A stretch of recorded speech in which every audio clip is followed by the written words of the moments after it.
আওয়ামী লীগের ক্যাডার ফয়সাল তাকে জাতীয় নাগরিক পার্টিতে তারা অন্তর্ভুক্ত করেছে। তার মানে বাংলাদেশের মানুষ এখন মনে করে সারজিৎ সাহেবরা যখন জয় বাংলা স্লোগান দিয়ে ছাত্রলীগে যুক্ত হয়েছিলেন, বঙ্গবন্ধুর স্লোগান দিয়ে ছাত্রলীগে যুক্ত হয়েছে, তারা এখন জাতীয় নাগরিক পার্টির কাণ্ডারি হয়েছে। তারা তো তাদের আদর্শ এবং মতাদর্শের মানুষদেরকে খুঁজবেন, যারা গত 17 বছরে খুন করেছে, গুম করেছে, ধর্ষণ করেছে, সেই মানুষগুলোই নির্বাচিত করে আমরা নতুন করে আজকে গণমাধ্যমে দেখলাম আওয়ামী লীগ ক্যাডার ফয়সালকে তারা অন্তর্ভুক্ত করেছে। বাংলাদেশের মানুষ তাদেরকে বাহাবা দিচ্ছে যে যারা জয় বাংলা স্লোগান দিয়ে ছাত্রলীগ নেতার থেকে আজকে জাতীয় নাগরিক পার্টি করেছেন, তারা এখন আওয়ামী লীগের বন্ধুত্বকে খুঁজো পুনর্বাসন করার চেষ্টা করছেন। তাহলে বাংলাদেশের মানুষ প্রশ্ন করতে চায়, আওয়ামী লীগ এবং জাতীয় নাগরিক পার্টির মধ্যে পার্থক্য কোথায়? এই প্রশ্ন এখন জনমনে দিয়েছে। বাংলাদেশের মানুষ আশা করেছিল গত 17 বছরে আওয়ামী অপরাধ যারা করেছেন, অপকর্ম করেছেন, সেই অপকর্মের বিরোধিতা যারা করেছিলাম আমরা, যারা রাজপথে স্লোগান দিয়েছি, তাদেরকে বারবার কারাগারে গিয়ে যেতে হয়েছে, নির্যাতনের শিকার হতে হয়েছে। কিন্তু আমাদের বিশ্বাস ছিল সকল ঐক্যমত একত্রিত হয়ে আমরা শেখ হাসিনাকে তাড়িয়েছিলাম। আমাদের বিশ্বাস ছিল এই অপরাধীদেরকে বিচারের আওতায় এনে যদি বিচারের আগেই তাদেরকে পুনর্বাসন যারা করার চেষ্টা করবে, তারা আওয়ামী লীগের দোষর ভারতের পেতাম।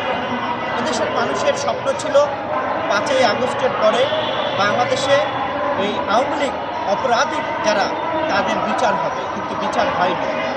বরং বিচার না হয়ে আজকে জাতীয় নাগরিক কমিটির আপনি দেখেছেন যে আওয়ামী লীগ ক্যাডারদেরকে তারা অন্তর্ভুক্ত করছেন। তার মানে রাজনীতিতে লাল সংকেত দেখা যাচ্ছে, রাজনীতিতে জাতীয় রাজনীতি নিয়ে আরেকটি ষড়যন্ত্র দেখা যাচ্ছে। এই আওয়ামী লীগ শুধু জামা পরিবর্তন করে, অন্য জামা পরে, অন্য পোশাক পরে আজকে বিভিন্ন রাজনৈতিক দলের যুক্ত হওয়ার চেষ্টা করছেন। কিন্তু আমাদের ভারপ্রাপ্ত চেয়ারম্যান জনাব তারেক রহমান বারবারই কিন্তু আমাদেরকে সতর্ক করছেন, আওয়ামী লীগ এবং অন্যান্য রাজনৈতিক দল এবং ব্যবসায়ী এবং অরাজনৈতিক ব্যক্তিদের দলে অন্তর্ভুক্ত করা যাবে না।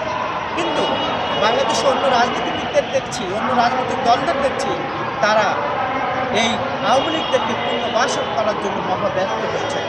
আমরা দেখেছিলাম শেখ হাসিনার আঁচলের নিচে যারা কাউন্সিলর হয়েছিলেন, কমিশনার হয়েছিলেন, তাদেরকে সাজিদ এবং হাসনাত সহ অন্যান্য রাজনৈতিক দল তারা কিন্তু জাতীয় প্রেস ক্লাবে একটি প্রোগ্রাম করেছিলেন, তাদেরকে পুনর্বাসন করা।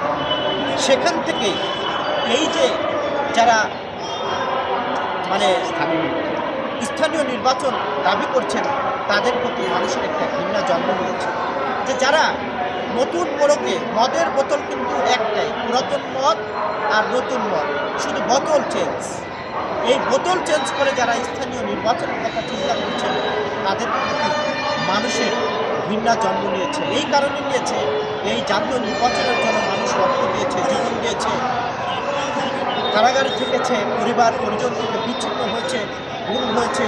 সেই জাতীয় নির্বাচন নিয়ে আবার নতুন করে আমরা ষড়যন্ত্র দেখছি, নতুন করে নাটক দেখছি, নতুন করে কালক্ষেপণ করার চেষ্টা। আচ্ছা, আপনি কি মনে করছেন যে সেজন্যই আমরা আওয়ামী ক্যাডারদের তাদের দলে অন্তর্ভুক্ত হতে দেখছি, যেহেতু তারা একটা স্থানীয় সরকারের মতো নির্বাচন চাচ্ছে? আওয়ামী ক্যাডার ছাড়া তো